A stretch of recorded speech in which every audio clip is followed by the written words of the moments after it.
Et pour plus d'explications sur ce sujet, mesdames et messieurs, nous rejoint via Zoom Dr Ahmad Al-Laythi Nassef, qui est professeur de politique et d'économie. Bonjour Dr Ahmad. Bonjour à vous, monsieur. Alors, premièrement, Washington et Téhéran sont-ils proches d'un accord ou d'un désaccord, selon vous? Je pense qu'on est de plus en plus loin d'un accord. Ce qu'on est en train de voir, c'est que chaque fois que la côté iranienne présente une proposition, on ne sait pas vraiment c'est quoi le contenu dans cette proposition, oui.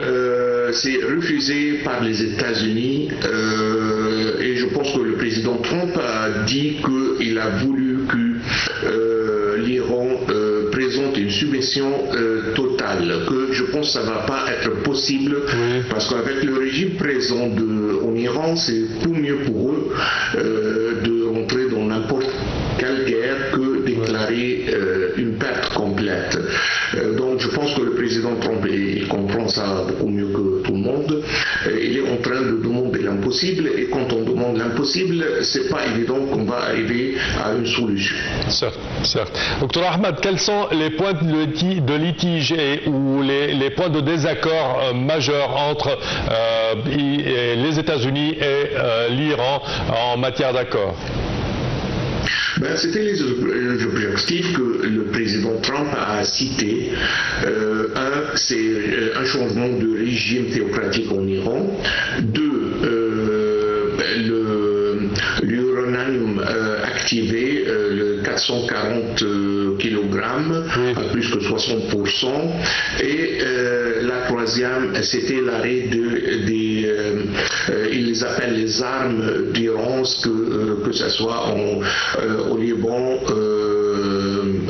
au Irak et au Yémen. Oui. Tout à fait. Et après ça, on a ajouté, ça a été ajouté, bien sûr, l'histoire du Hormuz. Et malheureusement, c'était déclaré il y a 1 ou 2 jours dans une discussion au Congrès avec le ministre ou le secrétaire de guerre américain, oui.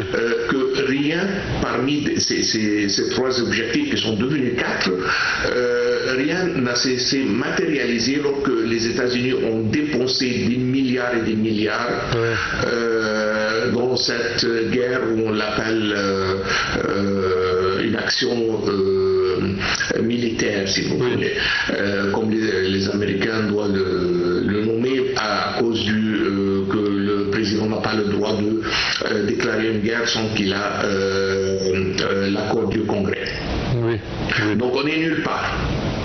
Espérons pour le mieux. De toute façon, comment interprétez-vous la déclaration de Donald Trump affirmant que les hostilités sont terminées, selon ses propres termes, en adressant le Congrès, alors qu'un cessez-le-feu est toujours fragile?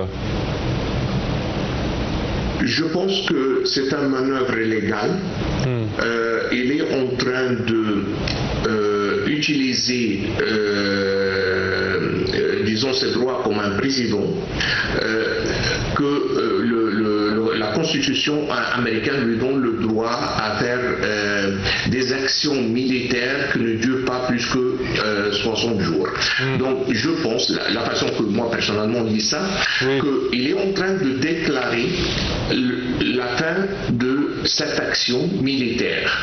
Ok? Et il va arrêter probablement pour un mois ou quelque chose comme ça. Je pense qu'il va attendre après son rencontre avec le président chinois le 15 mai. Oui. Et puis, il peut toujours recommencer une autre action militaire avec un nouveau nom et ça devient une autre action. Et là, il va rester bien encadré par la loi et la Constitution américaine. Donc, je pense que c'est une manœuvre légale, rien de plus. Une pause probablement qui va durer jusqu'à fin mai ou quelque chose comme ça, juste après son rencontre avec le Chinois. Et puis, je pense qu'il va recommencer sous un nouveau nom d'un nouveau action militaire. C'est ça comment je lis les choses. Parfait. Comment peut-on réellement considérer qu'un cessez-le-feu équivaut à la fin du conflit, selon les termes du président américain? Écoute, les deux côtés sont trop loin. Donc, il n'y a pas le champ de manœuvre pour essayer d'arriver à une solution. On est très loin de ça, parce que le président américain retient sa position qui est pas acceptable et qui ne peut pas seulement acceptable pour les Iraniens, mais un peu plus. Les Iraniens ne peuvent pas afforder de accepter ce qu'ils leur demandent, parce que tout simplement, s'ils vont sortir et donner une submission totale, ça veut dire que le régime va échouer et il ne peut pas afforder ce coup légalement parlé avec leur peuple en Iran. Donc là, on est très loin d'une solution. La seule solution, ça va être que les deux parties se rencontrent avec un compromis, soi-disant. Un compromis, tout à fait. Mais lorsque les deux parties sont dans une position où les deux ne sont pas, n'ont pas de volonté de faire n'importe quel compromis, on va rester où on est aujourd'hui. Ça peut rester très longtemps comme ça. Selon vous, comment l'Iran a-t-il réagi aux récentes déclarations américaines? Les Iraniens, ce que je pense que ça n'arrive pas bien à l'administration américaine, les Iraniens sont très capables de subir n'importe quelle action militaire, comme le bombardement pour leur ville, que donner une soumission. Et là, c'est un refus total. Et il essaie de manœuvrer les choses maintenant avec le double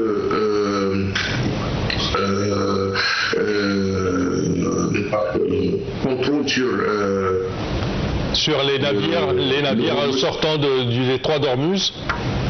De droit de Hormuz, ça devient de plus en plus compliqué parce que c'est très difficile de savoir comment ça va finir. Donc, ce sont comme deux parties, les deux, chacun tranche l'autre par le coup. Donc, c'est très difficile de savoir comment ça va finir.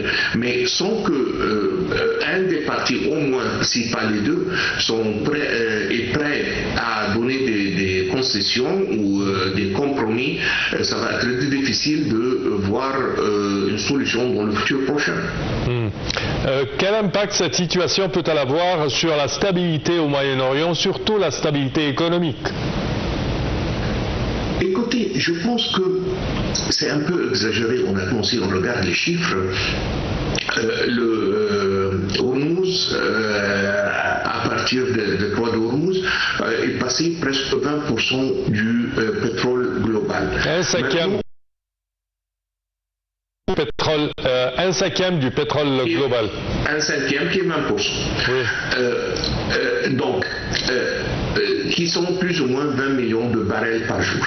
Maintenant, on a l'Arabie Saoudite qui a trouvé une solution à partir de leur système de tuyaux vers la mer Rouge, par la ligne qu'ils appellent Ouest-Est, qui fait sortir presque 7 millions de barils. De l'autre côté, on voit l'Union arabe des Émirats qui ont aussi une autre solution à partir de Fougères, qui fait sortir plus ou moins 3 à 4 millions de barils. Ce qui veut dire que finalement, ce que le monde a réellement perdu sur le pétrole, c'est 9 millions de barils par jour. 9 millions sur 100 à 120 millions de barils, oui, ça fait mal, mais c'est pas catastrophique, ou c'est pas aussi catastrophique comme le média est en train de dessiner la situation. On peut comprendre une augmentation des prix, mais je pense que tous les prix, les augmentations qui partent beaucoup plus que $100 ou $110, ce sont des exagérations et ce sont des spéculations en prix. en profiter. Mais si on regarde les chiffres un peu profondément et on creuse un peu, on voit que tout ce que la fourniture mondiale a perdu en pétrole, ça ne dépasse pas 7%, ce qui n'est pas aussi grave que ça, c'est pas une catastrophe complète. Donc je pense que c'est une situation qui est gérable, qui peut rester un peu pas mal du temps. Oui. Est-ce que vous pensez que les marchés exagèrent un tout petit peu de peur que ce blocus ne perdure? Tout à fait. Comme on a dit, c'est 7%, c'est pas que les 20% sont bloqués. Peut-être, il y avait quelques mois, ou 1 ou 2 mois, que oui, jusqu'à ce que les deux, l'Arabie Saoudite et les Émirats, ont trouvé la solution, mais maintenant, 50% du problème a été résolu. Oui. Donc, oui, il n'y a pas une raison logique, numérique, pour laquelle on peut trouver les prix où ils sont aujourd'hui. Donc, tout à fait, c'est bien exagéré. Oui. Depuis quelques jours, on a vu une décision des Émirats arabes unis de sortir de l'organisation de l'OPEP. Alors, selon vous, quelles sont les répercussions d'une telle décision et est-ce que d'autres pays suivront ce processus des Émirats? C'est une très bonne question. Donc, on doit comprendre l'architecture du marché de pétrole mondialement. Oui. Pour commencer avec l'OPEC, ça fait 28% du marché du pétrole globalement. Oui. L'OPEC Plus, ça fait 40 ou 42% maximum du consommation totale. Les Émirats, elles avaient disons un cap de garder sa production à 3 à 3,5 millions de barils par jour. Oui. Et là, ils voudraient augmenter un peu leur production, partir jusqu'à 5, qui est leur capacité maximale vraiment, et peut-être en profiter des prix qui sont assez élevés. Si vous vous rappelez, on était à $60 par baril juste avant la guerre. Donc là, vraiment, le OPEC, qui représente presque 28% du marché global, n'est pas aussi dramatique, si vous voulez, une deuxième fois. Et d'un autre côté, on a bien que ça va tomber jusqu'à 25 ou 26. Une autre fois, c'est pas aussi énorme que ça. Moi, personnellement, je pense qu'il y a d'autres raisons, peut-être un peu politiques, que l'Émirat a quitté. On a vu Qatar qui a quitté la même organisation il y a quelques années. Donc, je pense pas que c'est aussi grave. Est-ce qu'il va y avoir d'autres producteurs ou d'autres pays qui vont quitter?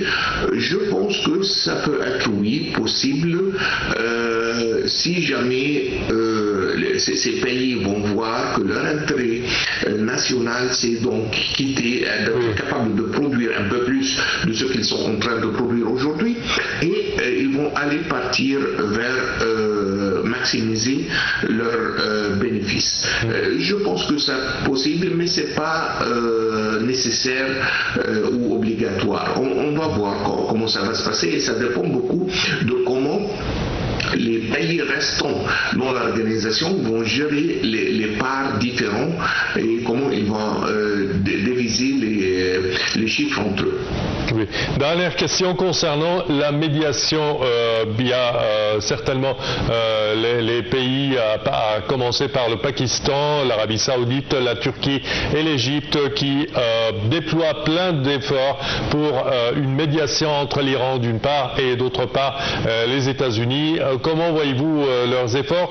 Et est-ce que cette médiation a de la chance sans que, par exemple, un pays tel que la Chine la subventionne ou donne son patronage pour cette médiation? Écoutez, je pense que le plus, le mieux.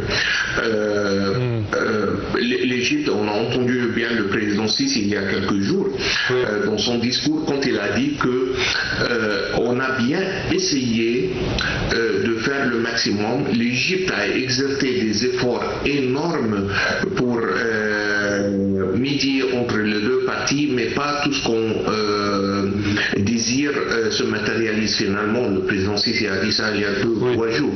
Donc je pense que ça aurait été beaucoup plus pire si l'Égypte n'aurait pas joué le rôle que l'Égypte a joué, mais d'un autre côté, si un pouvoir économique assez lourd comme la Chine s'intervient, je pense que ça peut être beaucoup mieux aussi. Espérons pour le mieux, Dr Ahmed Laïci Nasser. Je tiens à vous remercier de vos explications. Merci à vous. Je répète que vous êtes professeur d'économie et de politique. Merci à vous.